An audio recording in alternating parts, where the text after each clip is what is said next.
मुख्यमंत्री पुष्कर सिंह धामी की अध्यक्षता में कैबिनेट की बैठक हुई है। कई महत्वपूर्ण फैसले इस कैबिनेट की बैठक में लिए गए हैं।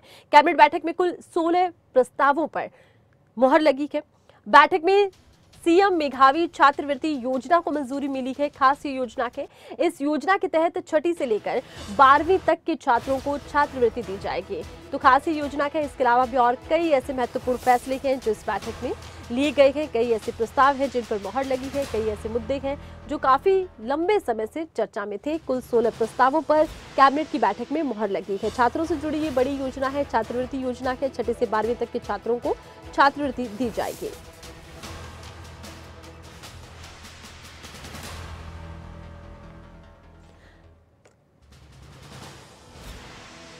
इसी खबर पर और ज्यादा जानकारी के लिए खबरें अभी तक के उत्तराखंड ब्यूरो राज शफात इस वक्त हमारे साथ फोन लाइन पर जुड़ चुके हैं।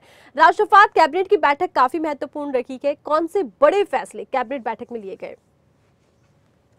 हाँ, देखिए, बड़ी महत्वपूर्ण बैठक थी और जैसा कि पहले ही खबरें अभी तक ने बताया था कि कुछ बड़े निर्णय हो सकते हैं, तो वही निर्णय हुए भी। 16 प्रस्ताव आए थे आज कैबिनेट की बैठक में और 16 के 16 जो प्रस्ताव है वो बहुत महत्वपूर्ण थे। एक तो छात्रवृत्ति को लेकर के राज्य सरकार ने बड़ा फैसला लिया है कि कक्षा 6 से कक्षा 10 तक उनमें छात्रों को छात्रवृत्ति मिलेगी जिनकी 75% अटेंडेंस है और इसके साथ ही उनके जो मार्क्स है वो 70% से ज्यादा है। जी। ये बड़ा फैसला लिया गया है। इसके साथ ही प्रदेश में क्योंकि 955 बीआरसी और सीआरसी है, तो उनके प्रतिमाह वेतन में आउटसोर्सिंग में इसमें वृद्धि की गई है। इसको लेकर के पर्यटन विभाग को लेकर के राज्य सरकार पहले से कई योजनाओं पर काम कर रही है ताकि उत्तराखंड में जो पर्यटन है उसको बढ़ाया जा सके। अब इसमें जोड़ा गया कि जो एयरो स्पॉट पैराग्लाइडिंग है, तो अगर कोई बिना परमिशन के करता है तो उसके ऊपर 50,000 रुपए से ज्यादा का जुर्माना लगेगा। उसको पहले परमिशन लेनी पड़ेगी। तो ये महत्वपूर्ण फैसला है क्योंकि बहुत सारी घटनाएं ऐसी सामने आई हैं कि जो एडवेंचर टूरिज्म है उसको लेकर के लोग बिना परमिशन के शुरू कर देते हैं। और अशासकीय विद्यालय की बात करें तो 2016 में क्योंकि कुछ विवाद था इसको लेकर के, तो इसको लेकर के भी राज्य सरकार ने बड़ा फैसला लिया कि 5 साल में जो प्रबंधन समिति है उसके जो चुनाव है वो होंगे हर 3 वर्ष में।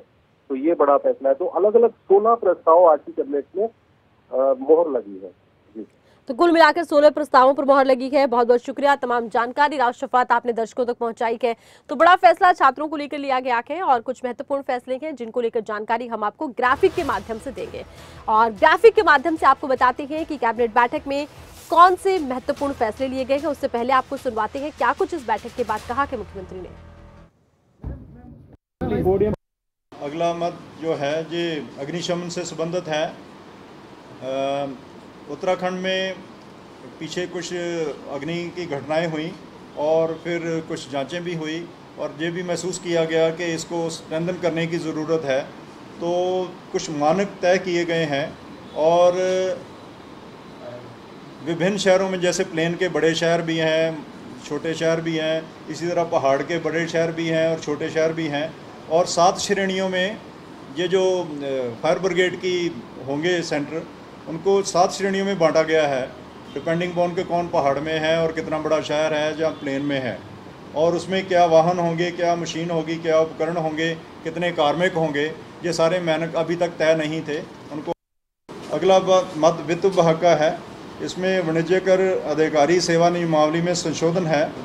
ये आपको पता है जब जीएसटी आई थी तो मनोरंजन कर विभाग के सभी कर्मचारी अधिकारी उसी में सम्मिलित हो गए थे और उन्हीं के लिए इसमें थोड़ा परिवर्तन किया गया है कुछ लफ्ज़ों का ताकि ये अधिकारी कर्मचारी भी कवर हो सके।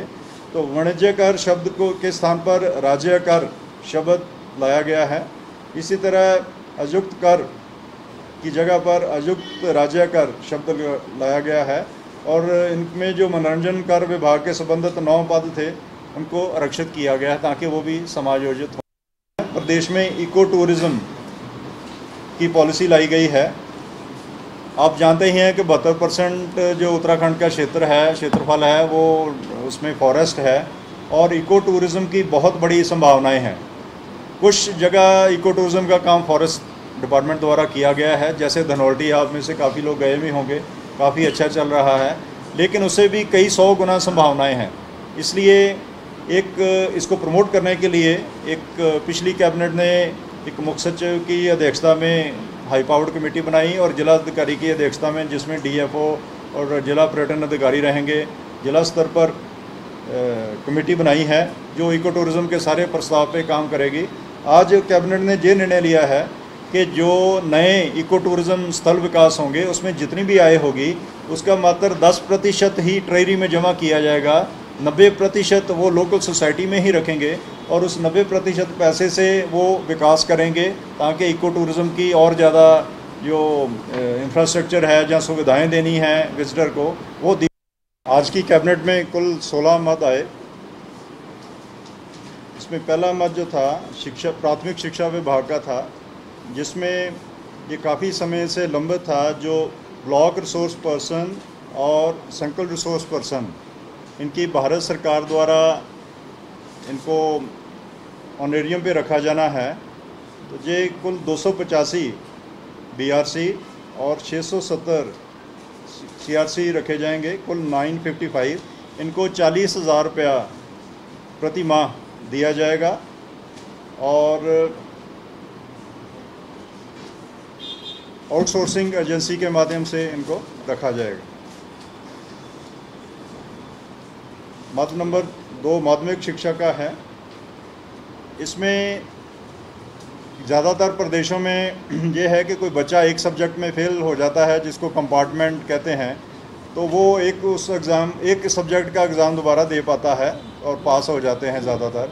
उत्तराखंड में ये व्यवस्था नहीं थी, इसलिए इसको परीक्षा फल सुधार परीक्षा के नाम पे जो बच्चे रह जाएंगे उनको 3 अवसर दिए जाएंगे कि वो कंपार्टमेंट में पास हो सकें। और किसी के नंबर कम आए, मान लीजिए बहुत होशियार बच्चा है, एक एग्ज़ाम के दौरान वो बीमार हो गया या घर में कोई ऐसी परिस्थिति आ गई वो पढ़ नहीं सका और एक सब्जेक्ट में बहुत नंबर कम आ गए, उसका करियर कई बार ख़राब हो जाता है, तो उसको अपने चाहे पास हो गया लेकिन नंबर सुधारने के लिए भी एक अवसर दिया जाएगा।